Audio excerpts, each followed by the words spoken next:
बिहार के छपरा में जहरीली शराब से अब तक 53 लोगों की मौत। सीवान जिले में भी 5 लोगों की मौत। विधानसभा में विपक्ष के हंगामे पर मुख्यमंत्री नीतीश कुमार ने फिर खोया आपा। कहा जो पिएगा वो मरेगा ही। मृतकों को मुआवजा देने से भी किया इनकार। भाजपा ने राजभवन तक किया पैदल मार्च। नीतीश सरकार को बर्खास्त करने और मामले की जांच की मांग की। एनएचआरसी ने बिहार सरकार को भेजा नोटिस। संयुक्त राष्ट्र ने नमामि गंगे परियोजना को प्राकृतिक दुनिया को बहाल करने की 10 प्रमुख पहलों में किया शामिल। भारत सरकार ने 2014 में गंगा नदी के प्रदूषण को कम करने और पुनर्जीवित करने के उद्देश्य से शुरू की है नमामि गंगे परियोजना।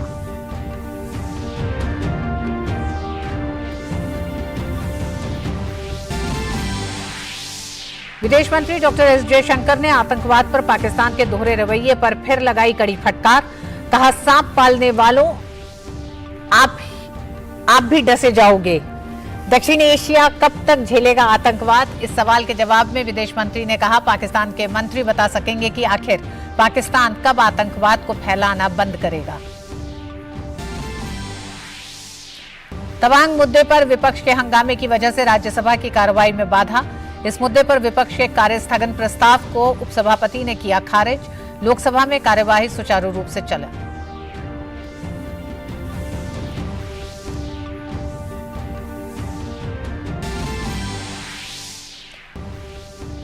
तमिलनाडु की परंपराओं व संस्कृति से काशी के जुड़ाव को प्रदर्शित कर रहे महीने भर चले काशी तमिल संगमम का आज अंतिम दिन। समापन समारोह में गृह मंत्री अमित शाह होंगे मुख्य अतिथि। उत्तर प्रदेश के मुख्यमंत्री योगी आदित्यनाथ भी रहेंगे उपस्थित।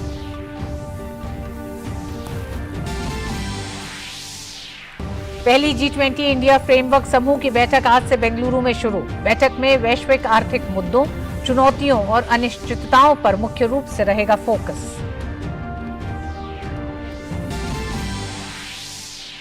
खेल की खबरों में चटगांव टेस्ट के तीसरे दिन मैच पर भारत की पकड़ मजबूत। भारत ने बांग्लादेश को दूसरी पारी में 513 रनों का दिया लक्ष्य। शुभम गिल और चेतेश्वर पुजारा के शतकों की मदद से भारत ने दूसरी पारी में 2 विकेट के नुकसान पर 258 रनों पर की पारी घोषित। नमस्कार, आप देख रहे हैं डीडी न्यूज। मैं हूं ऋतु वर्मा। खबरों को विस्तार से देखते हैं। बिहार के सारण जिले में जहरीली शराब पीने से 13 और लोगों की मौत हो गई है। हादसे में मरने वालों की संख्या बढ़कर 53 हो गई है। मसरका ब्लॉक से सर्वाधिक 24 मौतों की खबर है। जिले के ईसापुर, अमनौर और मरहौरा इलाकों में 27 लोगों की मौत हुई। मृतकों की संख्या में और वृद्धि हो सकती है क्योंकि 12 लोगों का अस्पताल में इलाज चल रहा है। इनमें से 5 की हालत नाजुक है। कुछ लोगों की आंखों की रोशनी चली गई है। बिहार सरकार ने सारण जिले में जहरीली शराब पीने से हुई मौतों की जांच के लिए एक विशेष जांच दल SIT का गठन किया है। सोनपुर के सहायक पुलिस अधीक्षक अंजनी कुमार दल का नेतृत्व करेंगे। इस दल को जहरीली शराब घटना के सभी पहलुओं की जांच करने का निर्देश दिया गया है। सारण जिले के मसरका थाना अध्यक्ष और चौकीदार को ड्यूटी पर लापरवाही बरतने के लिए तत्काल प्रभाव से निलंबित कर दिया गया है।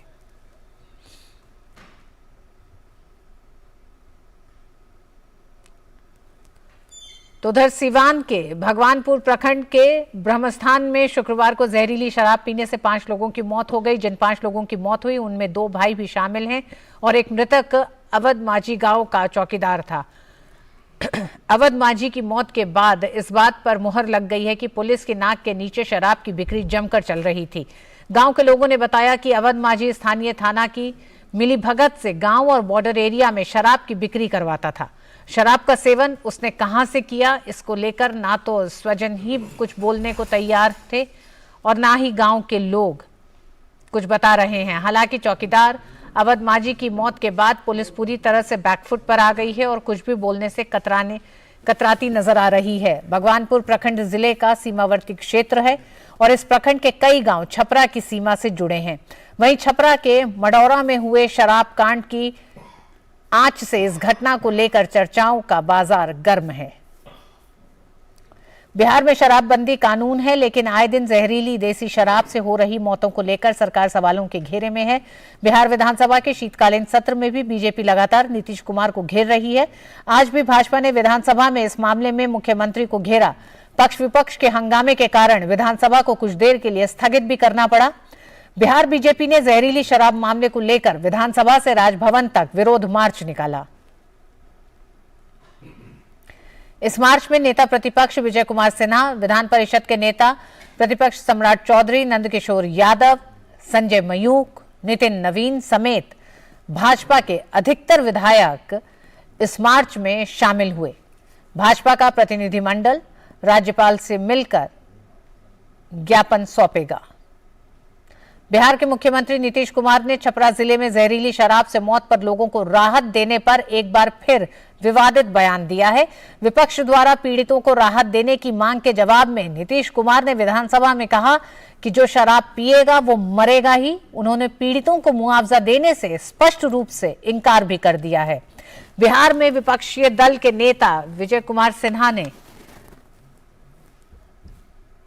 बात यह है कि यहाँ जहरीली शराब पी के मरा तो हम लोग तो इसका खूब प्रचार कर रहे हैं कि पियोगे मरोगे। अरे तब तो बिहार में हर जगह कहेंगे देखो मरा, दारू पिया तो मरा, मत पियो मरोगे। इसका तो और ज्यादा हम प्रचार करवाएंगे। तो दारू पी के मर जाएगा तो उसको हम लोग कंपनसेशन देंगे, सवाल ही नहीं पैदा होता। ये कभी मत सोचिए। बिहार में विपक्षी दल के नेता विजय कुमार सिन्हा ने पटना में जहरीली शराब पर हुई मौतों पर जो पिएगा वो मरेगा वाले बयान पर मोर्चा खोल दिया है। उन्होंने कहा कि जो भी सरकार की विफलता से अपराधियों की गोली से या जहरीली शराब से मरता है उसको सरकार मुआवजा दे, इसके लिए कानून बनाए। सरकार अपराधियों को संरक्षण दे रही है। दारू, बालू और भ्रष्टाचार सरकार का एजेंडा बन गया है। विजय कुमार सिन्हा ने इन बातों को कहा। जो भी प्रशासनिक विफलता के कारण अपराधियों की गोली से या जहरीली शराब से मरता है उसको सरकार मुआवजा दे, कानून बनाए। गवर्नर महोदय से हमने कहा है कि पूरा त्राइमम हत्या, अपहरण, लूट, बलात्कार और जहरीली शराब से 1000 लोगों से ज्यादा मौत हुई। जो मौत होती है उसको भी छुपाया जाता है, थाने के अंदर केस नहीं लेता है, यहां तक कि हमारी विपक्ष की आवाज को दबाया जाता है और अपराधियों का मनोबल बढ़ा हुआ संरक्षित कर रही है।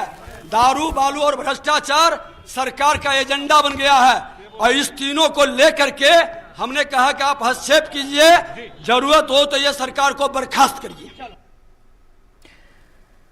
बिहार भाजपा के विधायकों ने राज्यपाल फागू चौहान से मुलाकात कर उन्हें ज्ञापन सौंपा। मुलाकात के बाद बाहर आए बिहार विधान परिषद के नेता विपक्ष सम्राट चौधरी ने डीडी न्यूज से खास बातचीत करते हुए बताया कि राज्यपाल से मांग की गई है कि पटना उच्च न्यायालय के वर्तमान न्यायाधीश से छपरा जहरीली शराब कांड की जांच कराई जाए। हमारे संवाददाता राजेश राज ने बिहार विधान परिषद में नेता विपक्ष सम्राट चौधरी से खास बातचीत की। बिहार लेजिस्लेटिव काउंसिल में लीडर ऑफ द अपोजिशन सम्राट चौधरी राजभवन में राज्यपाल से मिलकर बाहर निकले हैं। क्या डिमांड रखा? एकदम पटना हाईकोर्ट के सिटिंग जज से पूरी मामले की समीक्षा की जाए और नीतीश कुमार जी पर एफआईआर दर्ज हो। नीतीश कुमार ही हत्यारे हैं, नीतीश कुमार ने ही नरसंहार कराया। ये बड़ा स्पष्ट हो गया क्योंकि 6 साल कानून रहने के बाद भी बिहार के मुख्यमंत्री आज यहाँ कानून का राज स्थापित नहीं कर पा रहे। विधान परिषद में लीडर ऑफ द अपोजिशन सम्राट चौधरी, जिनका ये मानना था कि नीतीश कुमार की कहीं न कहीं जिम्मेदारी बनती है और नीतीश कुमार को हटाने के लिए उन्होंने अपने सर पर एक पगड़ी बांध रखी है और वो कहते हैं कि जब तक नीतीश कुमार को हटाएंगे नहीं, ये पगड़ी सर से नहीं उतरेगी तभी जब नीतीश कुमार को बिहार की सत्ता से पदच्युत कर देंगे। कैमरामैन राकेश के साथ राजभवन पटना से मैं राजेश राज, टीडी न्यूज के लिए। बिहार विधानसभा से राजभवन पटना तक निकाले गए बीजेपी के विरोध मार्च में बिहार बीजेपी के अनेक नेता शामिल हुए। बिहार के पूर्व मुख्यमंत्री और बीजेपी के वरिष्ठ नेता तारकिशोर प्रसाद भी इस मार्च में शामिल हुए। तारकिशोर प्रसाद से खास बातचीत की हमारे संवाददाता राजेश राज ने। बिहार के ex deputy chief minister Tarkishore Prasad हमारे साथ हैं। तारकिशोर, वो क्या कहेंगे? राजभवन मार्च कर देखिए, इतना दुर्भाग्यपूर्ण क्षण शासनकाल में हमने नहीं देखा है, जहां 100 से ज्यादा लोग काल कलवित हो गए। उसके बावजूद भी सरकार आधिकारिक रूप से सदन में कोई बयान नहीं दे रही है। सरकार के न मंत्री न कोई बड़ी अधिकारी उस घटना स्थल पर जा रहे हैं और माननीय मुख्यमंत्री जो आम जनता के बीच से आते हैं और वो लगातार बयान दे रहे हैं कि जो पिएगा वो मरेगा। आखिर उनके परिवार के लोग उन पर निर्भर हैं और परिवार आज बेसहारा हो गया। कल हम सबों ने उस हृदय विदारक दृश्य को देखा है और उससे स्पष्ट तौर पर होता है कि सरकार कितनी असंवेदनशील है। जब से राष्ट्रीय जनता दल के साथ इनका संग हुआ है तब से ये सारी परिस्थिति क्या कार्यक्रम है? आप विधानसभा से राजभवन मार्च कर रहे हैं। हम लोग राजभवन में महामहिम राज्यपाल महोदय से मिलकर जो पूरी घटनाक्रम है उनसे बात करेंगे। कोई वे संवैधानिक मुखिया हैं और उन सारी चीजों को वो देखने का काम करें। बिहार में जहरीली शराब से हुई मौतों पर भाजपा नीतीश सरकार पर हमलावर है। बिहार भाजपा नेता और सांसद सुशील कुमार सिंह ने बिहार में सुशासन खत्म होने का आरोप लगाया। उन्होंने कहा कि बिहार में जहरीली शराब से मरने वालों को लेकर मुख्यमंत्री नीतीश कुमार के खिलाफ हत्या का मुकदमा दर्ज होना चाहिए।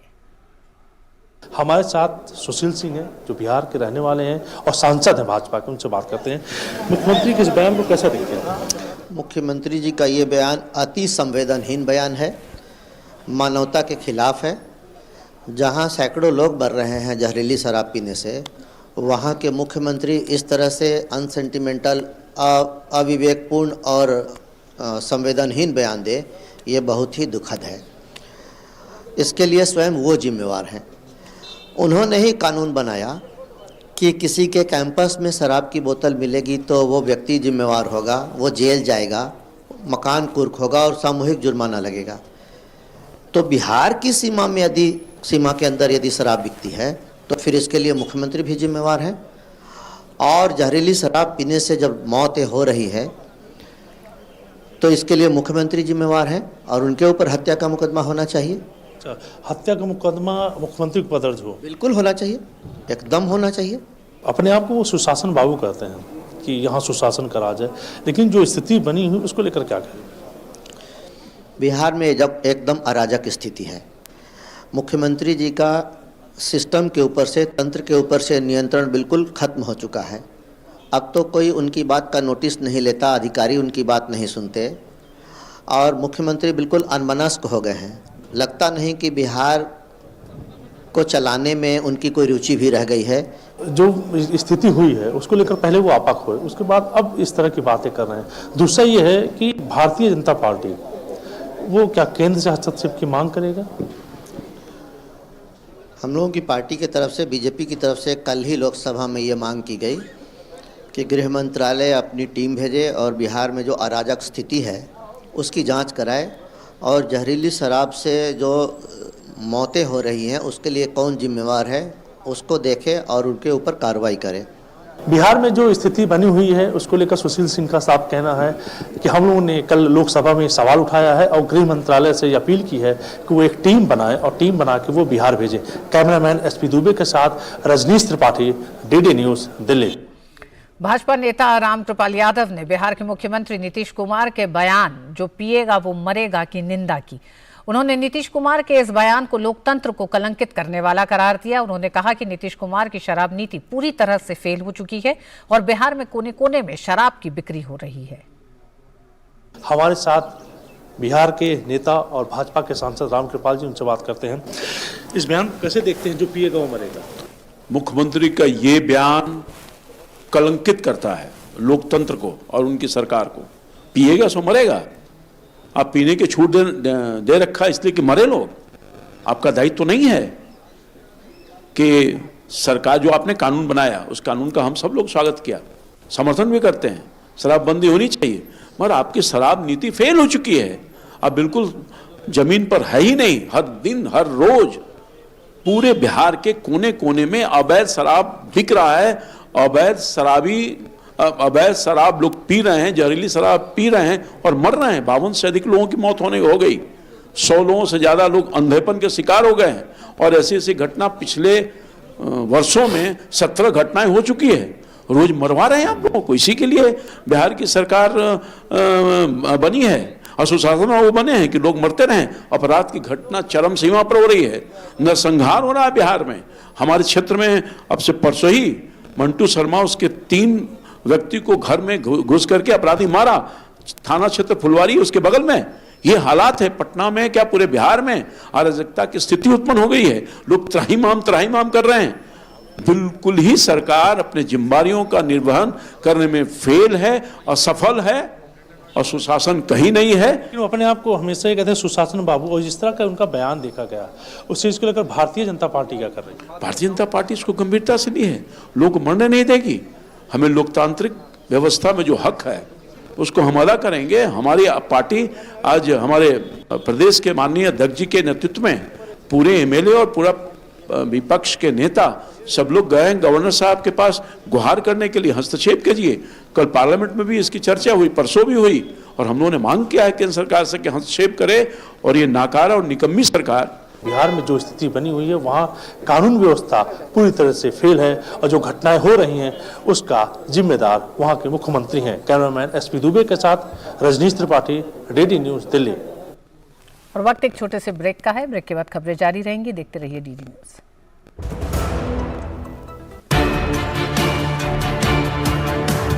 The Navy gives me the opportunity to serve my motherland. The Navy gives me the opportunity to safeguard my nation. The Navy gives me the opportunity to secure my country's waters. The Navy gives you more. Indian Navy, an ocean of opportunities. REC unleashes the potential of energy. REC funds energy. Funding that catalyzes. Funding that inspires. Funding that transforms. For sustainability and reliability. For investment and development. Adding value every day in every way. This is what our energy is. This is REC. हमने फसल बीमा योजना को अधिक प्रभावी बनाया, उसके दायरे में ज्यादा किसानों को लाए। नहीं है डर, नहीं फिकर, मिली हमें नई डगर। फसल का करवा के बीमा, किसान की चिंता को छीना, हुआ सुरक्षित कल।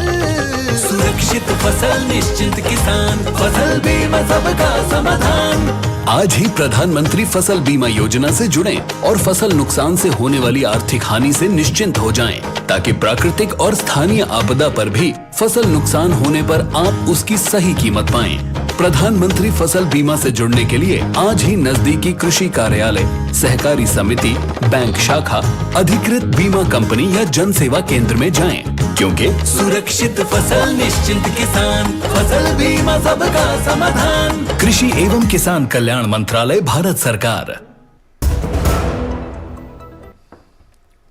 भारत के विदेश मंत्री एस जयशंकर ने संयुक्त राष्ट्र में आतंकवाद पर पाकिस्तान को जमकर लताड़ लगाई है। पाकिस्तान के विदेश राज्य मंत्री हिना रब्बानी को लताड़ते हुए जयशंकर ने कहा, वो ये ना भूलें कि पाकिस्तान को पूरी दुनिया आतंकवाद के एपिसेंटर के तौर पर देखती है। हिना रब्बानी ने हाल ही में भारत पर आतंकवाद को बढ़ावा देने का आरोप लगाया था। रब्बानी के आरोपों का जयशंकर ने मुंहतोड़ जवाब दिया। हिना रब्बानी के आरोपों पर पत्रकारों ने जब भारत के विदेश मंत्री से सवाल किया तो जयशंकर ने कहा, रब्बानी को अमेरिका की पूर्व विदेश मंत्री हिलरी क्लिंटन की टिप्पणी को याद करना चाहिए। बता दें कि हिना रब्बानी ने आतंकी हाफिज सईद के आवास पर हुए ब्लास्ट के लिए भारत को जिम्मेदार ठहराया था। उन्होंने कहा था कि भारत ने जिस तरह से आतंकवाद का इस्तेमाल किया है, कोई और नहीं कर सकता। जयशंकर से जब पत्रकारों ने इससे जुड़ा सवाल किया तो उन्होंने कहा कि मुझे करीब 1 दशक पुराना वाकया याद आ रहा है, जब अमेरिकी विदेश मंत्री हिलरी क्लिंटन पाकिस्तान के दौरे पर थी। उस वक्त हिना रब्बानी भी मंत्री थी। उस वक्त क्लिंटन ने अपने भाषण में कहा था कि आप अपने घर के बैकयार्ड में सिर्फ ये सोचकर सांप नहीं रख सकते कि वे सिर्फ आपके पड़ोसी को काटेंगे, वे उन लोगों को भी काटेंगे जिन्होंने उन्हें पाल रखा है। जयशंकर ने कहा, पाकिस्तान को अपनी गतिविधियों को सुधारना चाहिए और एक अच्छा पड़ोसी बनने की कोशिश करनी चाहिए। बीते 24 घंटे में एस जयशंकर ने दूसरी बार पाकिस्तान को फटकार लगाई है। You're asking the wrong minister when you say how long will we do this, because it is the ministers of Pakistan who will tell you how long Pakistan intends to practice terrorism. So look, at the end of the day, the world is not stupid, the world is not forgetful, and the world does, increasingly call out countries and organizations and people who indulge in terrorism. And by taking that debate elsewhere, you're not going to hide it. You're not going to confuse anybody anymore. People have figured it out. So my advice is, please clean up your act. Please try to be a good neighbor. Please try and contribute to what the rest of the world is trying to do today, which is economic growth, progress, development. Delhi में पाकिस्तान उच्चायोग के बाहर प्रधानमंत्री नरेंद्र मोदी पर बयान को लेकर पाकिस्तान के विदेश मंत्री बिलावल भुट्टो जरदारी के खिलाफ भाजपा कार्यकर्ताओं ने विरोध प्रदर्शन किया।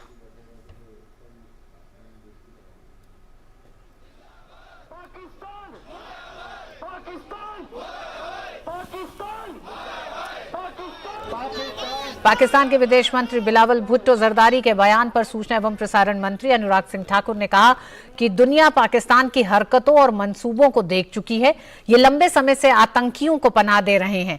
पीएम मोदी ने आतंकवाद के खिलाफ सख्त कार्रवाई की है। अमेरिका ने पाकिस्तान में ओसामा बिन लादेन को मार गिराया और भारत ने पाकिस्तान में सर्जिकल स्ट्राइक की।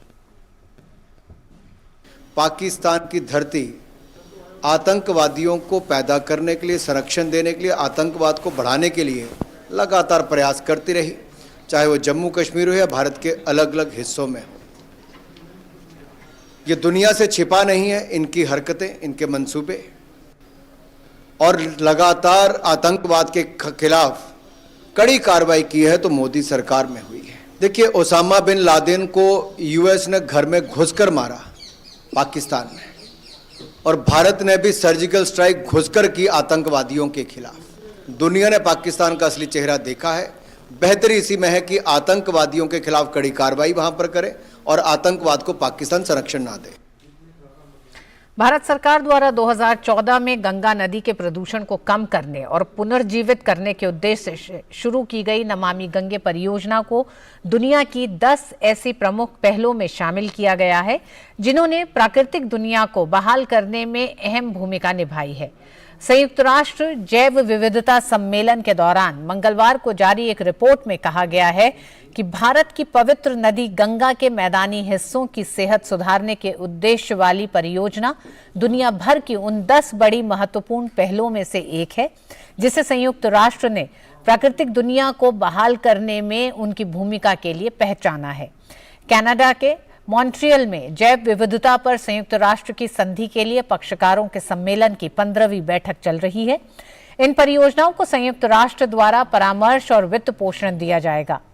इन्हें पारिस्थितिकी बहाली पर संयुक्त राष्ट्र दशक के बैनर तले चुना गया है जो संयुक्त राष्ट्र पर्यावरण कार्यक्रम और संयुक्त राष्ट्र खाद्य एवं कृषि संगठन द्वारा समन्वित वैश्विक आंदोलन है।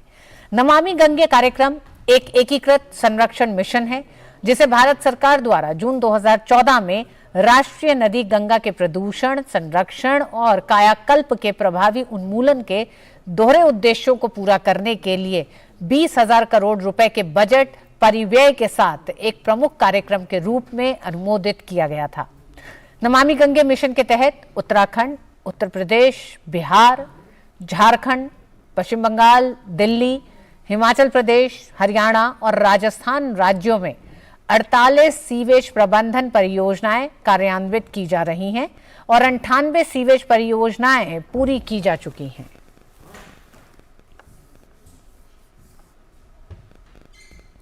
अफ्रीकी देश गाम्बिया में कथित रूप से कफ सिरप से 66 बच्चों की मौत के मामले में कंपनी मेडन फार्मा को क्लीन चिट मिल गई है। केंद्र सरकार ने कहा है कि मेडन फार्मा का सिरप स्टैंडर्ड क्वालिटी का है, इसमें किसी तरह की मिलावट नहीं पाई गई है। गाम्बिया में 66 बच्चों की मौत की खबर आने पर स्वास्थ्य मंत्रालय ने डॉक्टर वाई के गुप्ता की अध्यक्षता में एक 4 सदस्यीय जांच कमेटी का गठन किया था। जांच में सिरप की गुणवत्ता में कोई कमी नहीं पाई गई है। अफ्रीकी देश गाम्बिया में कफ सिरप पीने से 66 बच्चों की मौत के मामले में विश्व स्वास्थ्य संगठन के दावे को भारत के drugs controller general of India यानी डीसीजीआई ने गलत करार दिया है। केंद्र सरकार की जांच में मेडन फार्मा का सिरप स्टैंडर्ड क्वालिटी का पाया गया है और इसमें किसी तरह की मिलावट नहीं पाई गई है। गाम्बिया में 66 बच्चों की मौत की खबर आने पर स्वास्थ्य मंत्रालय ने डॉक्टर वाई के गुप्ता की अध्यक्षता में एक जाँच कमेटी का गठन किया था। जांच में सिरप की गुणवत्ता में कोई कमी नहीं पाई गई है। जांच रिपोर्ट के बाद DCGI ने विश्व स्वास्थ्य संगठन के निदेशक डॉक्टर रोजोरिया गैस्पर को एक पत्र भी लिखा है। इसमें उन्होंने कहा है कि गाम्बिया में बच्चों की मौत के मामले में विश्व स्वास्थ्य संगठन की ओर से अक्टूबर में जारी एक बयान दुर्भाग्यपूर्ण रूप से जारी किया गया था। इसके कारण वैश्विक मीडिया ने भारतीय फार्मास्यूटिकल उत्पादों की गुणवत्ता को अंतर्राष्ट्रीय स्तर पर निशाना बनाया। DCGI ने कहा कि कई मीडिया रिपोर्ट्स में दावा किया गया है कि खुद गाम्बिया ने माना है कि खांसी की सिरप के सेवन और बच्चों की मौत के बीच अभी तक कोई प्रत्यक्ष संबंध स्थापित नहीं किया गया है। साथ ही जिन बच्चों की मृत्यु हुई थी उनमें से कुछ ने इस सिरप का सेवन नहीं किया था। गाम्बिया में 66 बच्चों की मौत से जुड़े भारत में निर्मित 4 कप सिरप के नमूनों की जांच के बारे में DCGI ने कहा है कि देश की सरकारी प्रयोगशाला में जिन नमूनों की जांच की गई, जांच के नमूने निर्देशों के अनुरूप पाए गए। DCGI ने विश्व स्वास्थ्य संगठन के साथ पूर्ण सहयोग किया है और केंद्रीय औषधि मानक नियंत्रण संगठन पहले ही विश्व स्वास्थ्य संगठन के साथ सारी जानकारी साझा कर चुका है। DCGI ने विश्व स्वास्थ्य संगठन को लिखे पत्र में इस बात का जिक्र किया है कि इस मामले की जांच के लिए भारत ने WHO के साथ कई बार जानकारी के लिए अनुरोध किया। 15, 20 और 29 अक्टूबर को इस बाबत रिमाइंडर भी भेजा गया। हर बार WHO ने कहा है कि वे केस असेसमेंट को संभालने वाली अपनी टीम के संपर्क में हैं और जल्द से जल्द जानकारी साझा करेंगे। लेकिन WHO की ओर से CDSO के साथ अब तक कोई जानकारी आदान प्रदान नहीं की गई है। अब जांच रिपोर्ट में साफ हो गया है कि सिरप की गुणवत्ता मानक के अनुरूप थी और इसमें कोई खामी नहीं थी। हालांकि मामले के संज्ञान में आते ही स्वास्थ्य मंत्रालय ने बड़ा कदम उठाते हुए मैडन फार्मास्यूटिकल लिमिटेड के कफ सिरप के उत्पादन पर रोक लगा दी थी। भारत हमेशा दवाओं के निर्माण की गुणवत्ता के लिए लगातार निगरानी करता है ताकि उसके स्टैंडर्ड में कोई कमी नहीं रहे। Nitendra Singh, DD news, Delhi. और बुलेटिन में अब देखते हैं G20 के आयोजन से जुड़ी खबरें।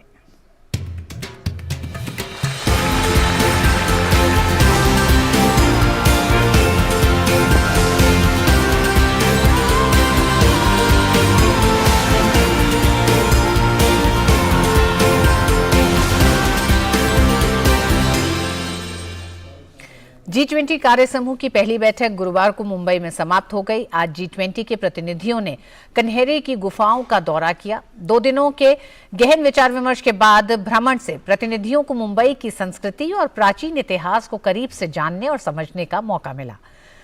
विदेशी प्रतिनिधि गुफाओं के इतिहास और भारत के आतिथ्य का अनुभव के काफी प्रभावित और उत्साहित दिखे।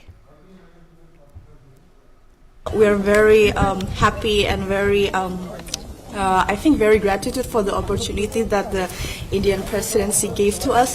Your hospitality is beyond, I mean, like, it's above the bar, and putting it all pressure to the other G20 countries is going house in the previous G20, and we are very welcome and also loving that you really blend in the cultural thing. In this event and making us more learn about India, not only about the development itself.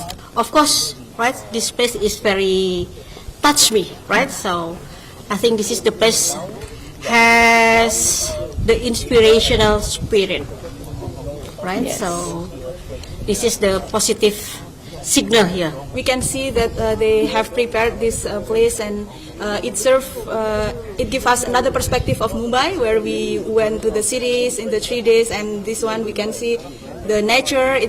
Now we know that Mumbai has a very great potential of nature for the tourism, and it's really beautiful. It's very scenic, besides the historical memories and also the stories, we can see that it's a beautiful place, and we need to take the memories of that piece. I really impressed by this place.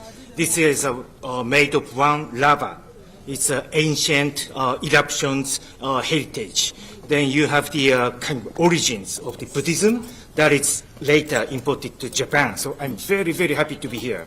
All right. And how do you see the hospitality of India? Oh, wonderful, wonderful, wonderful. We really have to learn from you. और बेंगलुरु में पहली finance track की सफल बैठक के बाद कार्य समूह की पहली बैठक हो रही है। इस समूह को FWG यानी फ्रेमवर्क वर्किंग ग्रुप के नाम से भी जाना जाता है। बैठक के दौरान कई बड़े मुद्दों पर विचार विमर्श किया जाएगा। FWG बैठक में वर्तमान प्रासंगिकता के व्यापक आर्थिक मुद्दों, वैश्विक जोखिमों और अनिश्चितताओं की निगरानी और नीति समन्वय के संभावित क्षेत्रों पर चर्चा होगी, जिसका उद्देश्य G20 के सदस्य देशों के बीच मजबूत, सतत, संतुलित और समावेशी विकास को बढ़ावा देना है। और इसी के साथ इस बुलेटिन में बस इतना ही। डीडी न्यूज पे खबरें जारी रहेंगी। मुझे दीजिए अनुमति। नमस्कार।